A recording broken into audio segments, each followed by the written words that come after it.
In 1863, 9-year-old George Washington Fields escaped from the plantation where he'd been enslaved.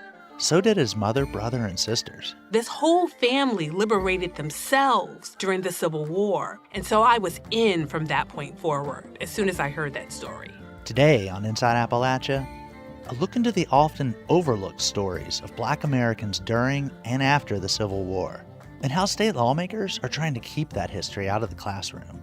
It's the same playbook that was used at the federal level is now being used at the state level, and it's guided by sort of this misguided notion that acknowledging race at all is prohibited by the Constitution. Also, how Germany teaches its difficult history, including the Holocaust. Perhaps feeling uncomfortable is the basis for education, because when you feel uncomfortable, you know personally about the problem, and then you can go forward. That's today on Inside Appalachia.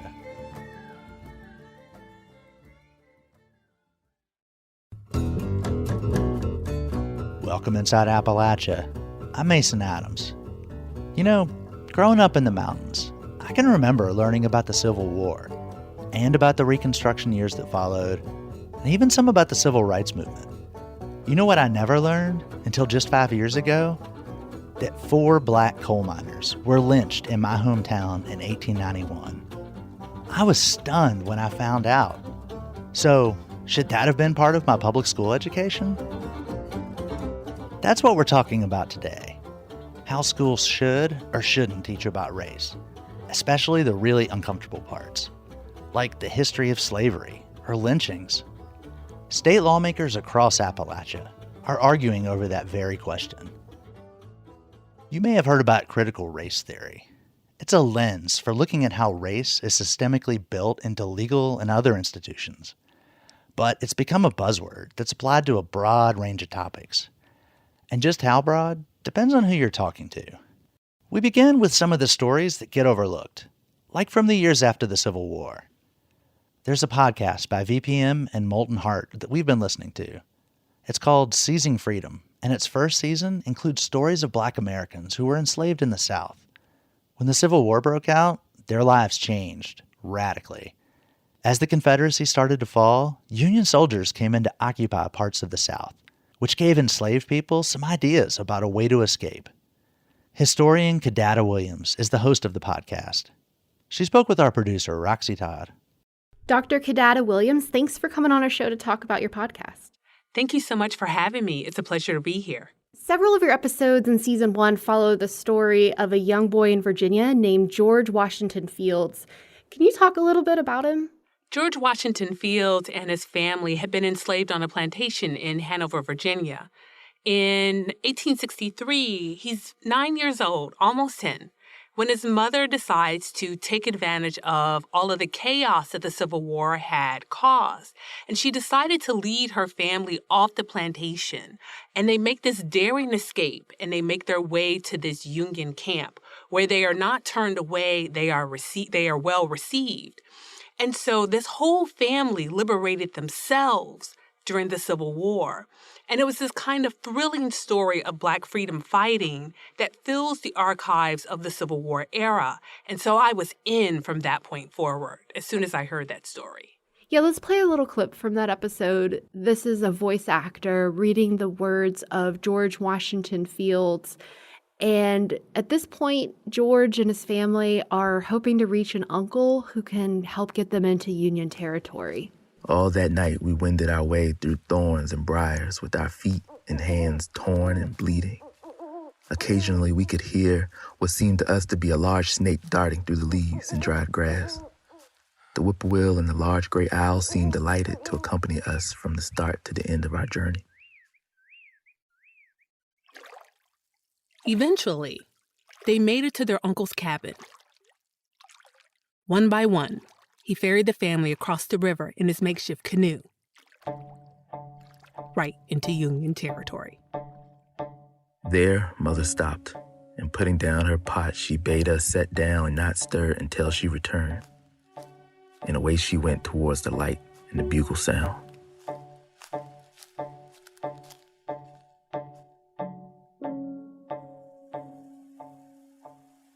In about an hour, she returned amid a drenching rain. She stooped down, picked up the pot, and bade us follow her. Away we went through the night, all weeds and grass, which shed its raindrops upon our bodies. I, being the shortest in the bunch, some of the weeds towered above my head, and whenever I touched against them, I was treated to a very copious shower bath. Soon we were at the top of the hill, and could see not far away the Yankee campfires burning brightly.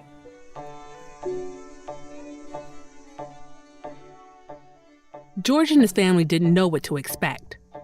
They were refugees from slavery, cold, wet, hungry. And they were about to emerge, unannounced, into a camp full of armed white men. They could be turned away. They could be captured and sent back as fugitive slaves, or worse. But in this moment, they were free. And they were free together. For that, they'd risk anything. And from there, George and his family faced a number of obstacles, but in many ways, the fact that they weren't caught and sent back to their owners was a success. Can you talk a little bit about what his family represents to you as a historian of this period? Well, for me, the Fields family represents what I think is the very best of African Americans' freedom-taking and freedom-making during the Civil War and Reconstruction. Because of how poorly slavery, the Civil War, and Reconstruction are taught in K through 12, a lot of people think that African Americans just sat waiting passively until the end of the war for white people to come free them out of the goodness of their hearts. And what we know is that if all enslaved people needed was goodwill and white support, that white Americans could have abolished slavery any time before the war. But that's not what happened. And so it's an incredible story. And I think the big takeaway from it is that African Americans helped free themselves. They didn't do it alone, of course. And thinking about how this history is taught and, as you say, so much is left out, why do you think these stories are overlooked? I think that's a great question. I think a lot of white Americans and a lot of white historians were committed to this white history of the war. You know, that Civil War story of the brothers in blue and gray. And that's the story they've told for more than 100 years. And it's the only story some historians think should be told. But there's no place in that story for a family like George Washington Fields'. And that's despite the fact that African Americans like them are in the same archival and historical records of the Civil War as those white brothers are. And what we know is that it wasn't until recently that more and more historians started paying attention to the stories of African Americans and others in the war. And so that erasure is problematic because enslaved Americans were at the heart of the conflict, because slavery was at the heart of the conflict. And it's also problematic because Black people were the brothers and sisters in blue, too. They were loyal to the Union cause. You've got men who are doing the military fighting, and you've got women who are doing a lot of the work for the Union forces. And African Americans are also working as spies, scouts, and guides for the Union Army at the same time. And so that's the part of the story of the war that gets left out when you focus only on what white people are doing. It wasn't all good times, of course, for African Americans. Several 100,000 African Americans lost their lives during the war and its aftermath. But a lot of that has to do with the racist treatment and white violence. And as a Black woman, what has it been like to navigate this academic world when so many historians of this period are white men? So I was interested in African Americans in the Civil War when I was in high school, and I wanted to learn more about it in college. And what I learned really quickly is that it was not appropriate, or my questions about African Americans in the Civil War weren't welcomed in the U.S. history course or the seminar on the Civil War and Reconstruction. My classmates and my instructors, they made clear that that was not a place to ask questions about Black people, even in the context of the Civil War. But thankfully, while I was in college, there were all of these historians who were doing this research on the topic, and they started paving the way by digging into the records for stories of people like George Washington Fields. I just hadn't encountered them yet. But when I did, that made a world of difference. And so what we see is that historians have not turned back from that. And today there are hundreds of historians who are researching African Americans, Native Americans, women, and other people in the context of the war. And so what we see, or the reality that we're dealing with, is that Black people as subjects and as historians writing about this history are going to take up space in the history of the Civil War and Reconstruction. And we do that because history is an archives-based discipline. We don't write about our feelings. We don't spin tales. We have an archive. And Black people are in the archival records of the Civil War. And so are women, Native Americans, and so many more. And because this is an evidence-based archival research, and because there's obviously a market for Black Civil War history, people who are feeling some kind of way about the spotlight being placed on families like George Washington Fields' are going to have to find a way to deal with their feelings about it. And in your mind, what is the biggest myth that we're often taught in school about the years right after the Civil War? I think the biggest myth is that African Americans didn't do anything with freedom, that it was wasted on them. And that's the narrative of Reconstruction's so-called failure. And that's a lie, because they really made the most of freedom. They reunited their families, they found work, they started their own businesses, they opened schools, they bought land, they did all of these things. Now, was that hard to achieve? Yes. But it was hard to achieve largely because white supremacists went out of their way to deny or rob them of everything they fought for. And so a lot of what African Americans built during Reconstruction lasted for decades after Reconstruction was overthrown and abandoned. In Black spaces, at least, the memory of their work lasted for generations. And so this idea that Reconstruction failed is part of the lost cause narrative. It didn't fail. Confederates overthrew it, and the rest of the nation let them. What have you heard from listeners who've been listening to Seizing Freedom? Most of our listeners love having the stories brought to life by our amazing voice actors. Others, I think, are listening for stories that they hadn't heard, those of people like George Washington Fields or Joseph Miller, whose entire family died when they were expelled from Camp Nelson in Kentucky, or Spotswood Rice, who wrote these series of letters to the woman who was still holding his daughters in bondage. And he says to her, "I am going to come with the Union forces to free my children," whether she likes it or not. And so we get a variety of responses from listeners. They love the narrative episodes, but they also feel informed by the interviews with our guests. And those are historians and artists and thinkers who bring these topics that we're covering in the show to the present day. And speaking of the present day, obviously in many states, politicians are debating how this period of our history should be taught in schools. Do you have any thoughts about, podcast as a genre or audio being taught in schools? Do you think it could be less controversial for teachers to have their students listen to a podcast like Seizing Freedom when, books could be banned or something like that? Honestly, I don't know, especially because a show like ours does challenge that sort of white history. It's a story, like many good histories, that makes people uncomfortable. And the discomfort isn't only about what white people are feeling. People of other backgrounds, including African Americans, feel uncomfortable by the history too, because it goes against everything that they have been taught about the Civil War and Reconstruction in K through 12. What many of my students, at least in college, reveal is there is this sort of feeling of betrayal because they've been denied access to this history. And so they're really frustrated by it. And a show like ours is part of that history that a lot of people who are promoting these bans and are restricting teachers in the kind of materials they use and the histories they teach, I don't know that this show would necessarily escape a ban, because it does get to the heart of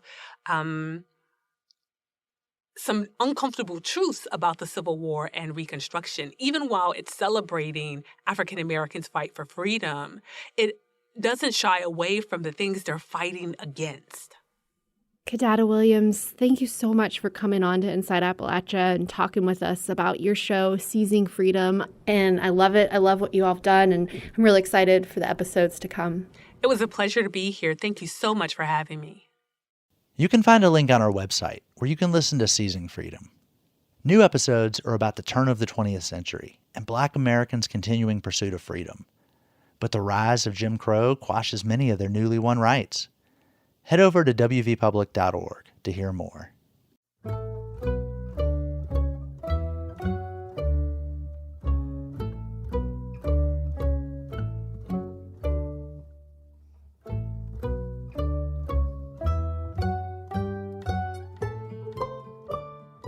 At least 9 states have already banned teachers from bringing up certain topics about race in the classroom. Others have state-level action around the issue, and even more have legislation in the works. But the U.S. isn't the only country with an unsettling history to deal with. In Germany, teachers are mandated to include lessons about one of their nation's darkest chapters, the Holocaust. WFPL arts and culture reporter Stephanie Wolf traveled to Germany to explore how the Holocaust is covered in schools there. She produced an audio documentary about what she saw in Germany. She teamed up with her station's education reporter, Jess Clark, to compare how teachers and lawmakers in Kentucky are debating how our own uncomfortable history is taught. Their audio documentary is called A Critical Moment. Here's Wolf and Clark with Episode 1. A note to listeners, this piece contains disturbing descriptions of a Nazi concentration camp. On a rainy day in September, most of the visitors at the memorial site of Dachau are students. This is a former Nazi concentration camp in the southern German state of Bavaria. The kids are high school age, about 14 or 15, and one group of students has gathered outside the front entrance, an iron gate. They stand in a sort of semicircle around a woman with curly gray hair pulled up into a loose ponytail. She introduces herself. So, ganz kurz stelle ich mich vor. Friederike Hegele ist mein Name. Friederike Hegele is today's tour guide. She asks a student what the words say that are cast into the gate's door. Was ist der Schrift auf das Tor? Arbeit macht frei. Genau. The student responds, Arbeit macht frei. Work makes you free. This was Nazi propaganda, because of course, no one who was imprisoned here was free. During World War II, some 40,000 people died here at Dachau. Jews, Romani people, Czechs, queer people, Jehovah's Witnesses, political prisoners, and many others the Nazis saw as a threat. And young people living in Germany today learn the full ugliness of the events that unfolded in Dachau and other camps like it in the 1930s and 40s. That's because Holocaust curriculum is mandatory.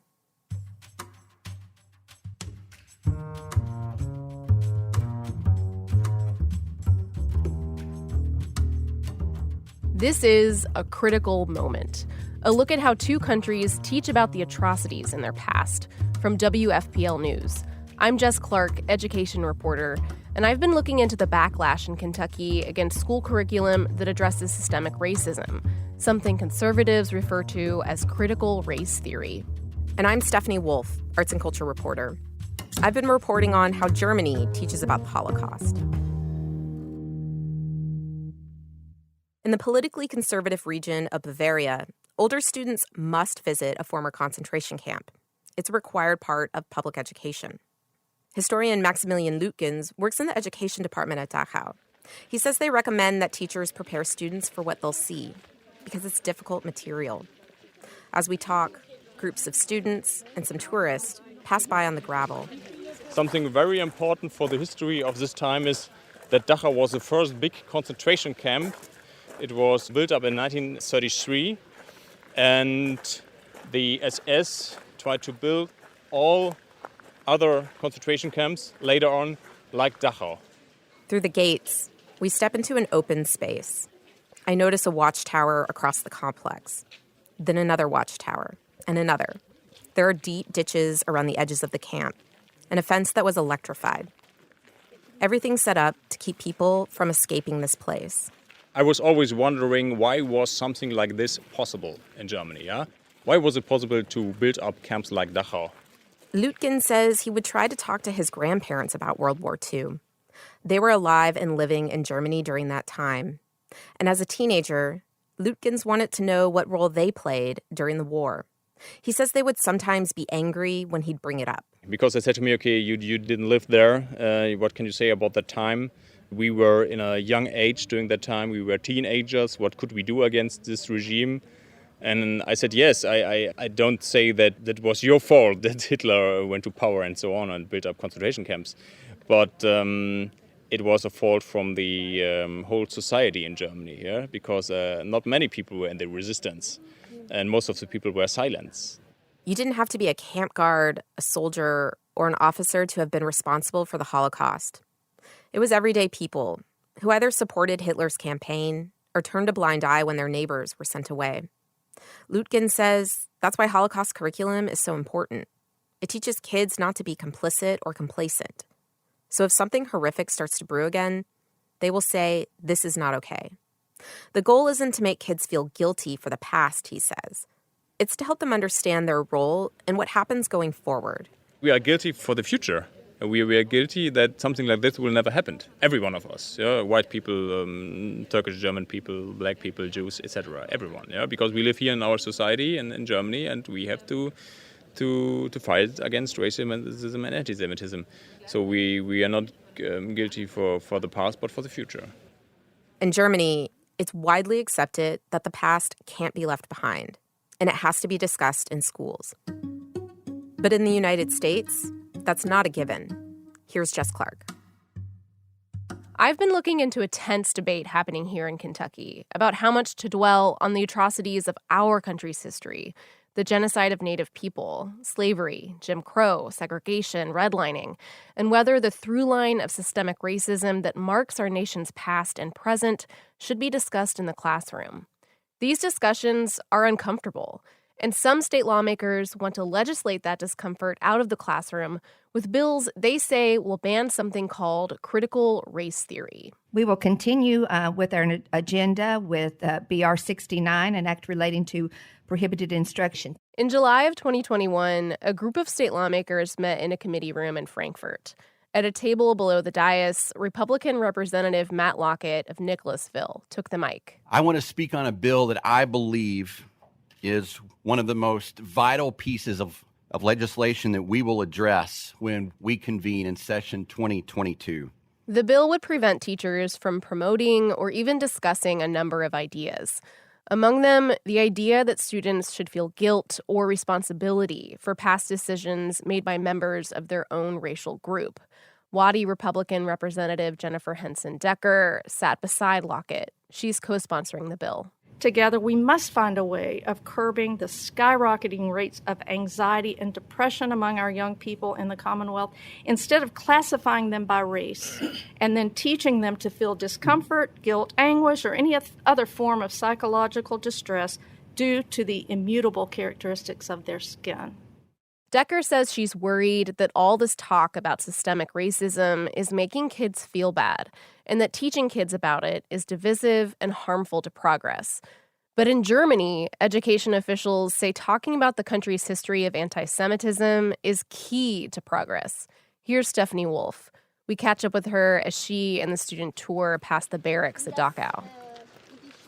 The long and narrow buildings are reconstructions of the originals. It's hard to imagine how up to 2,000 people would be crammed into a single one. As the tour goes on, I notice that some of the kids seem bored. A group of boys are kind of shoving each other and goofing around. But then we arrive at the crematorium, where the Nazis incinerated the bodies of prisoners.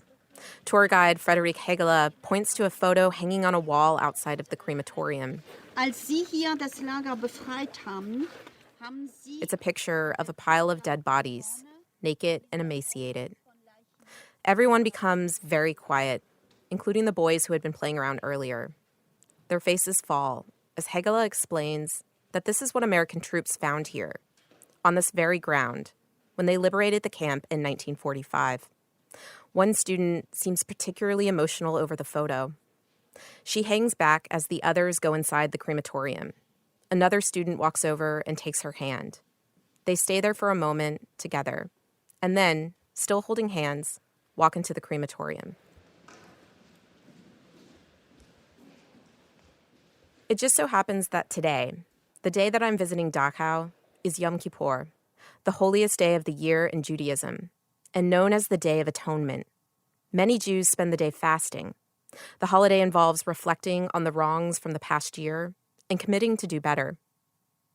The tour ends after the crematorium, and I asked several students about their impressions. Well, my name is Eleanor Anderson. I'm 15. Hello, my name is Smet Ulatuk, and I'm 14 years old. Anderson and Olatek say it's been an unsettling visit to Dachau, but a necessary one. And I think it's important because this is our history, and I think we have more of a connection if we come personally and go to the rooms and stuff, so I think it's a personal thing. I agree as well. We just have to look back at the mistakes that our country has made, and we have to face them and hope that something like this really never happens again. Does it make y'all feel uncomfortable having to I mean, there was that one photo that was really upsetting to look at. Well, I think it is a bit uncomfortable to see that these people have actually lay there dead, and we were standing on that ground. So I think it is a bit uncomfortable, but it's still a history. So I think it's uncomfortable, but I think it's okay. So if you could say your first and last name and your title, please. My name is Werner Kark. Kark heads the unit that oversees Holocaust curriculum in the Bavarian Department of Education and Culture. And this unit is responsible for remembrance culture, for international relations, and for a struggle against extremism. Remembrance culture is this notion of acknowledging and talking about the past to hold it in the present, a way of saying it's important that society never forgets. Kark says discomfort for students can be a good thing. Perhaps feeling uncomfortable is the basis for education, because when you feel uncomfortable, you know personally about the problem, and then you can go forward. Part of going forward is understanding how the past affects the present. The grandparents, they were guilty, and they did things which are not part of the humanity. And they have to know that Germans are responsible for this, and they are part of Germany. And therefore, the history of the Holocaust is the main condition of our democracy. Germany's model is far from perfect. Many Germans will tell you that. Some say teachers don't get enough training on how to dispel stereotypes, that there's not enough discussion of modern-day Jewish life. On the other hand, there are far-right German politicians who say there's too much talk about the Holocaust in schools. And others point to German atrocities committed in Africa, a story which is still largely absent from history lessons. But overall, there is broad acknowledgement in Germany that the Holocaust was a crime against humanity that the nation must continue to reckon with. Meanwhile, in the United States, recent high-profile police killings of Black people have sparked widespread discussion over the role of racism in shaping this democracy. Those ideas are making their way into the classroom. Social studies lessons now ask students to think about why Juneteenth might be more meaningful to some people than the 4th of July, or why many people wouldn't want to celebrate Columbus Day. Some teachers ask students to think about which slogans from the anti-lynching protest of the 1920s are still relevant today. Here's Jess Clark.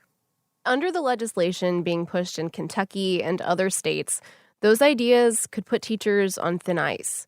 Here's Kumar Rashad, who teaches math and social studies at Breckenridge Metropolitan High School in Louisville. There are teachers who would be, would tie their hands behind their back as far as what they could actually say, because there's no way to teach the history of America without teaching the history of the race. Carter G. Woodson said that back in 1900.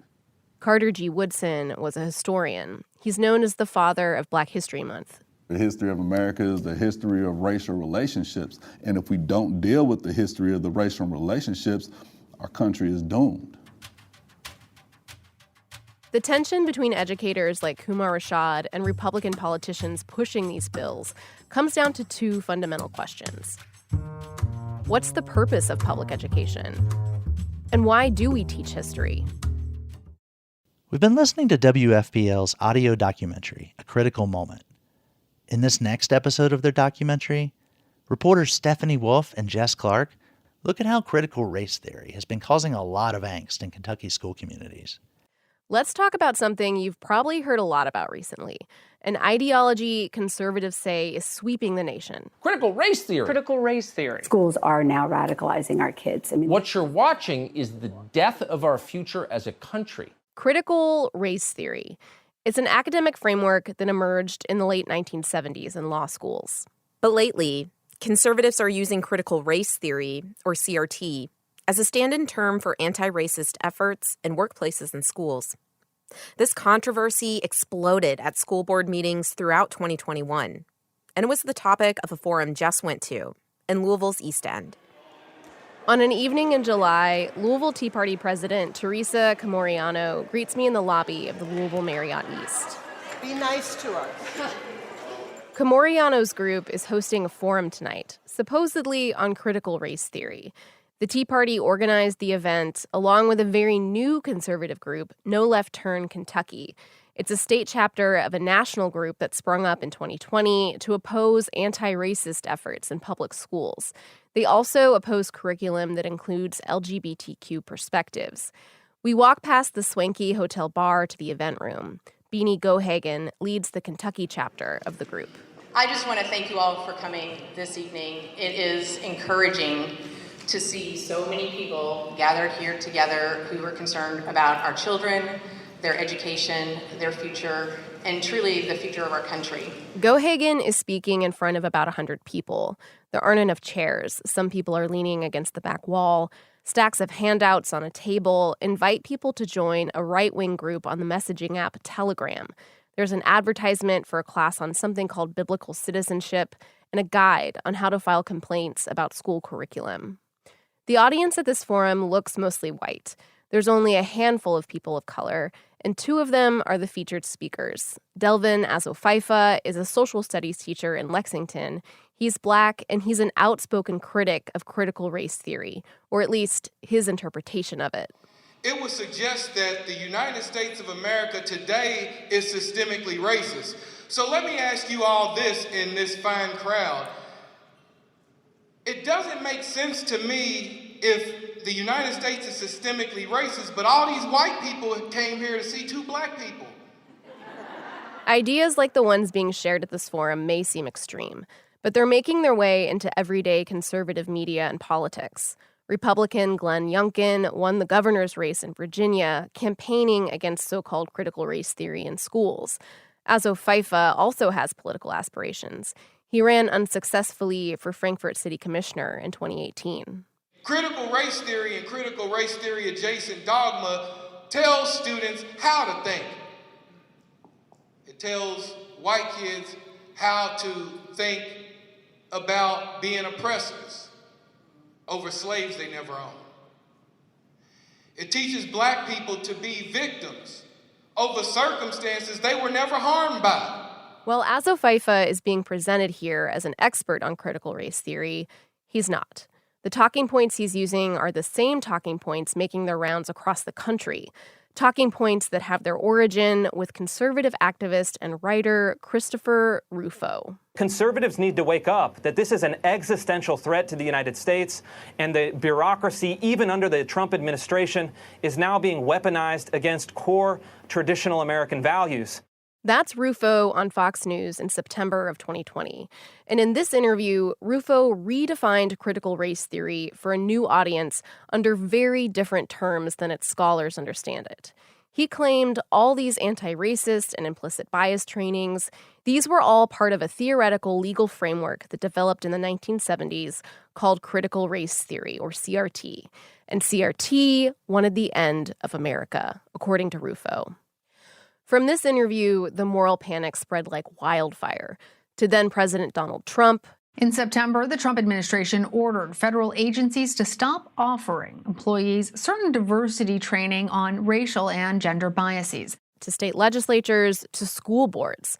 That's where parents and conservative activists have accused educators across the country, including in Jefferson County Public Schools in Louisville, of using anti-racist initiatives to divide and indoctrinate children. CRT is Marxism, the oppressed and the oppressor. How dare JCPS do this evil to our children? We're not even talking about anti-critical race theory. I think critical race theory is a term that has been loaded up to mean anything about white grievance.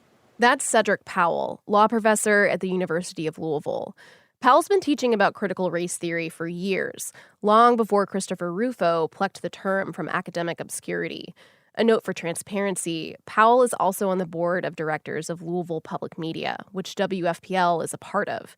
I asked him to explain as succinctly as possible what critical race theory is. What critical race theorists are trying to explore is how inequality is perpetuated through systems and practices and laws that impact people of color. The key piece here is that racism is not just about personal prejudice. It's perpetuated through systems. He gives a few examples: the legacy of slavery, or today's restrictive voting laws, like requiring an ID or limiting polling hours and locations. Critical race theory doesn't just apply to the Black experience. Laws and legal structures have been created to discriminate against other people based on race, like immigration restrictions. Powell says conservative activists aren't using the term in good faith. Critical race theory isn't even taught in most K-12 schools. It's a graduate-level theory. This isn't really about critical race theory. This is about something else. It is about control and who gets to control and who gets included and who gets excluded. So I think the real desperation comes from people seeing that we have a diverse populace now. There's certainly a shift in terms of moving from a white majority to a multicultural majority in the United States. And I think that it makes people nervous. It really does. And so you see that in the type of extremism that we have now. So what are the characteristics of the latest communist effort to conquer the world? Back at the forum, another speaker, Irina Baptiste, is at the front of the room, clicking through a PowerPoint presentation. She claims critical race theory is a Marxist pro-LGBTQ plot to take over not just the United States, but the world. She reads a list of words that supposedly signal someone's support for this communist takeover. Social justice, diversity and inclusion, empire, white supremacy, anti-blackness, In many ways, the talk she's giving is like a buffet of conservative themes. The critical race theorists aren't just a threat to the American capitalist way of life, but also to gun rights, to Christianity, and to manhood. At the end, they allow questions, and the first person to speak up is Kumar Rashad. Yes, sir. Yeah, I got one question. You'll remember Rashad is a social studies and math teacher at Breckenridge Metropolitan High School in Louisville. He's worried that legislation which purports to target critical race theory will, in effect, censor teachers from speaking on racism at all. He wants to know the speaker's sources, and he points out some flaws in their explanations of critical race theory. The speakers do not back down, and finally, Rashad stands up. You get the sense he's just had it. I'm judged every day because I'm Black. I'm judged because I'm tall. Look at that, look. Louisville is the home of redlining. They made laws that said that Black people couldn't own property. Rashad keeps going, trying to explain redlining, a system that denied and continues to deny loans to would-be Black homeowners. Beanie Gohagan, the organizer, asks him to leave, and he does, but not quietly. We're going to ask you to leave now. I'm going to leave because y'all... Thank you. Thank you for coming. I reconnect with Rashad a couple months later in his backyard. He's playing fetch with a very energetic terrier. That's Jack. Jack. Yeah. And I ask him what was going through his mind during that forum. He sums it up with just a couple words. This is bullshit. And it was.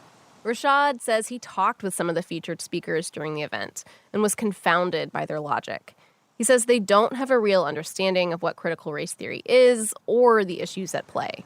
So one thing I was thinking about when I was there is the fact that both of the speakers were people of color. Exactly. That's the worst part. They always want to put Black folks against each other. So it wasn't a surprise that they actually used Black folks to do that. But it doesn't make it less hurtful when you're there.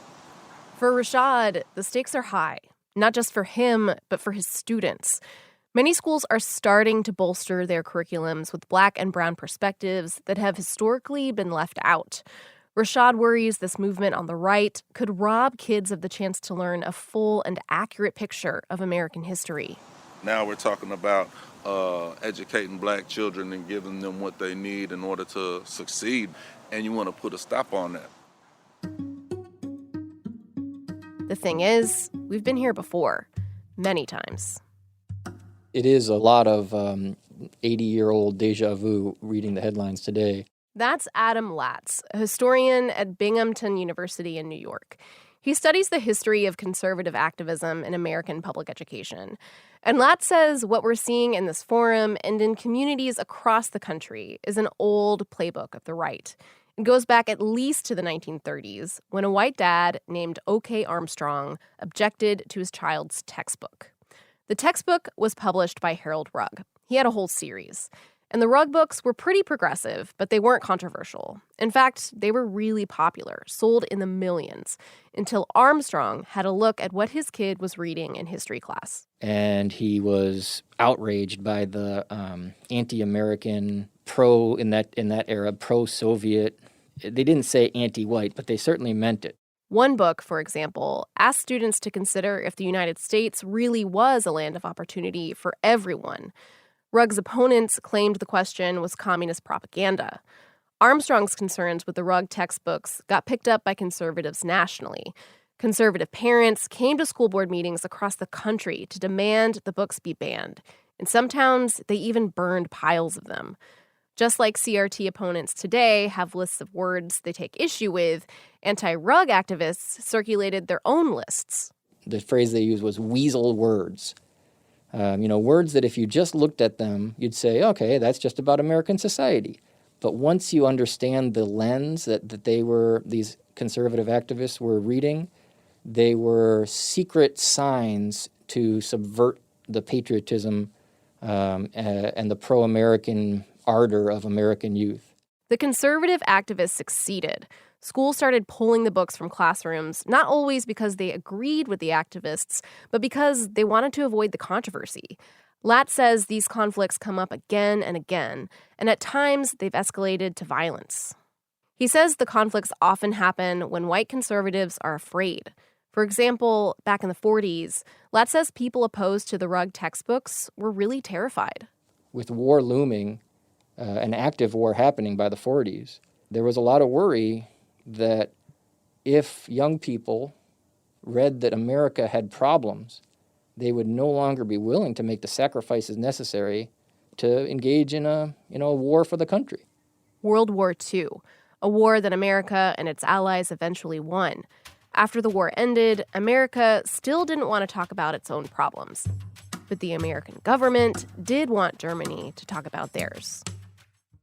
We've been listening to an audio documentary called A Critical Moment.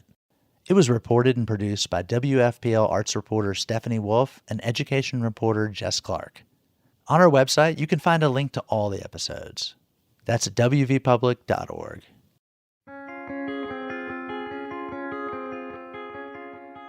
After the break, we hear about another debate over what's taught in schools.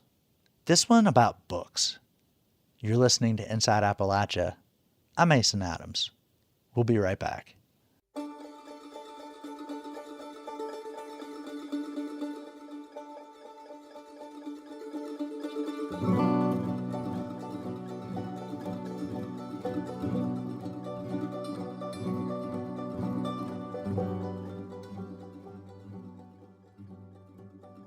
Support for Inside Appalachia is provided by Concord University in Athens, West Virginia.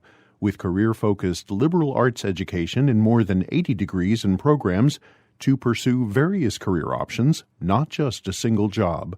More at concord.edu.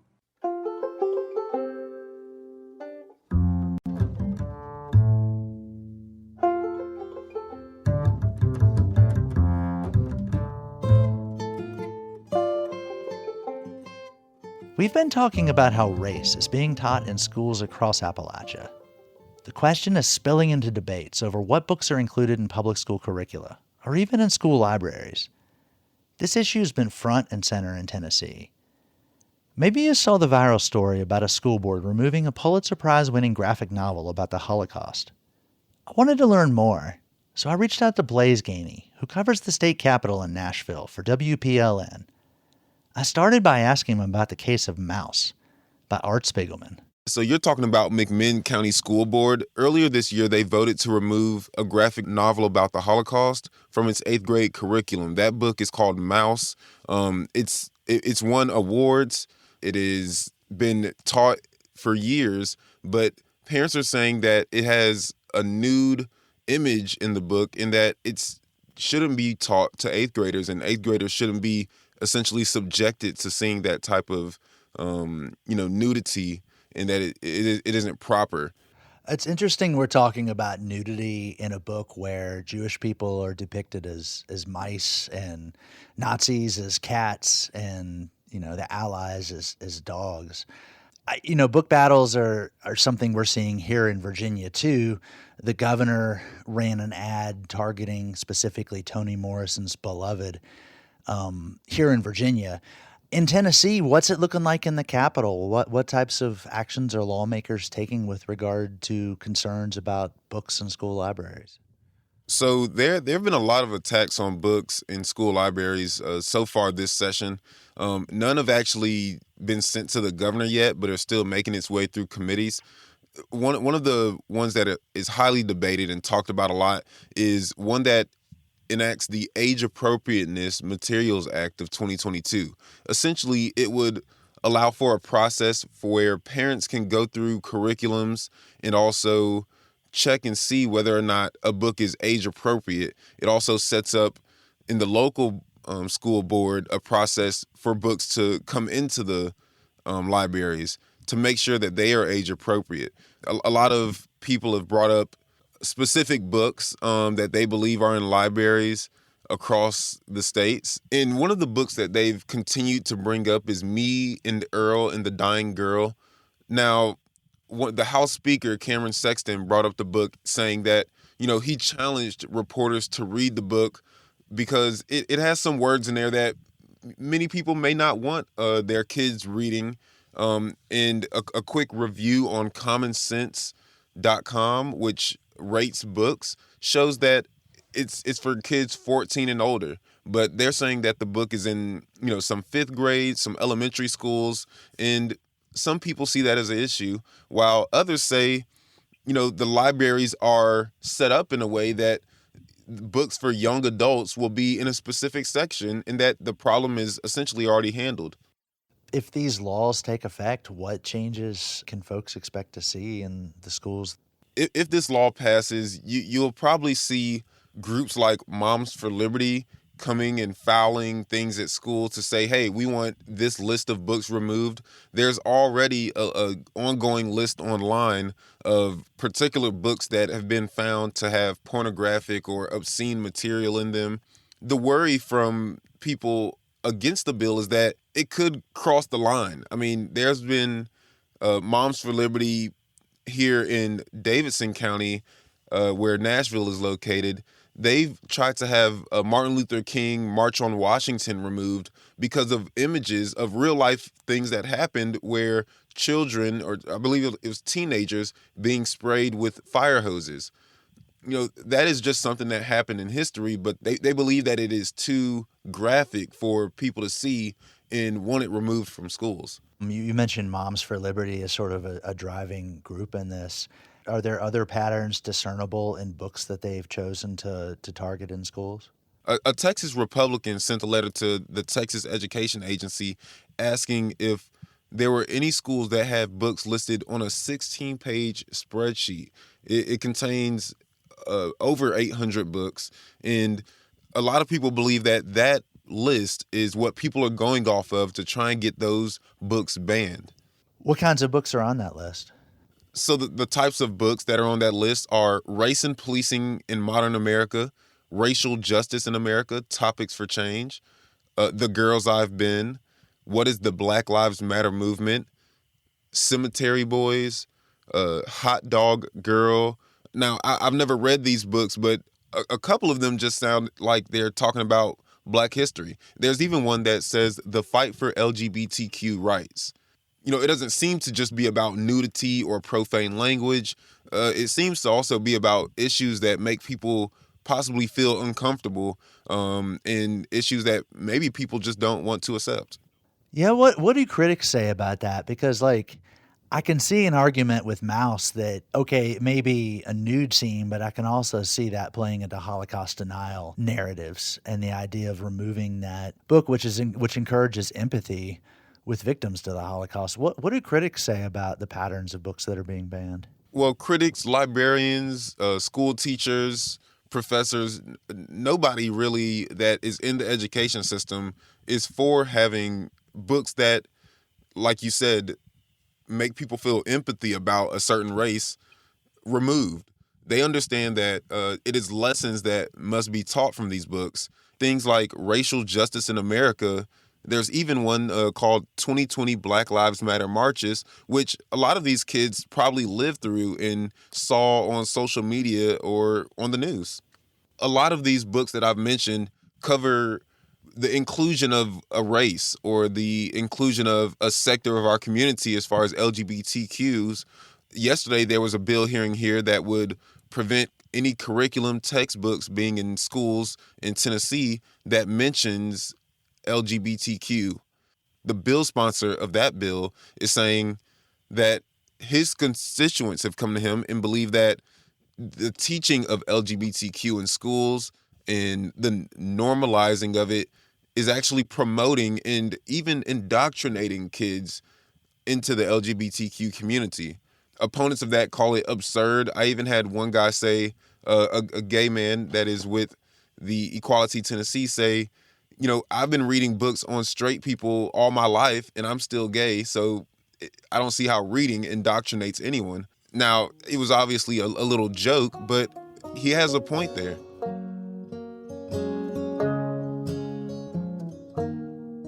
That was reporter Blaise Gainey, who covers Tennessee state government for WPLN.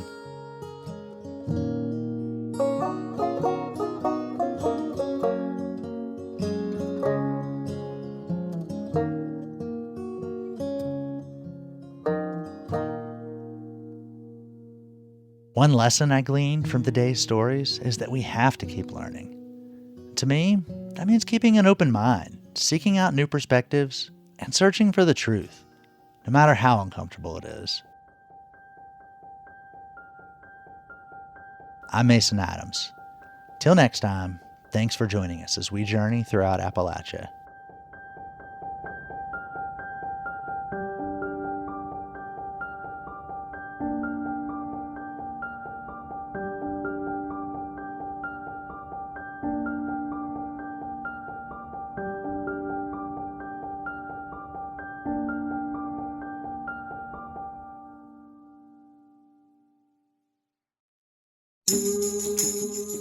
Our theme music is by Matt Jackford.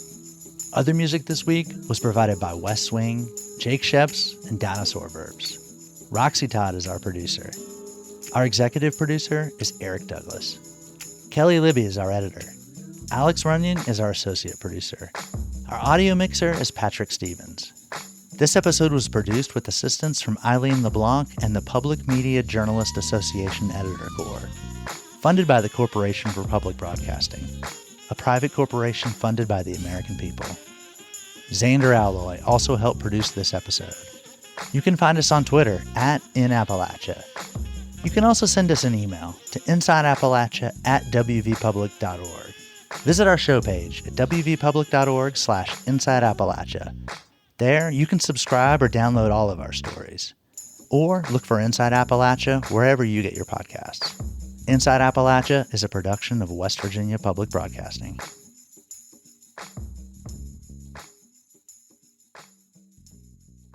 Support for Inside Appalachia is provided by Concord University in Athens, West Virginia, with career-focused liberal arts education in more than 80 degrees and programs to pursue various career options, not just a single job. More at concord.edu.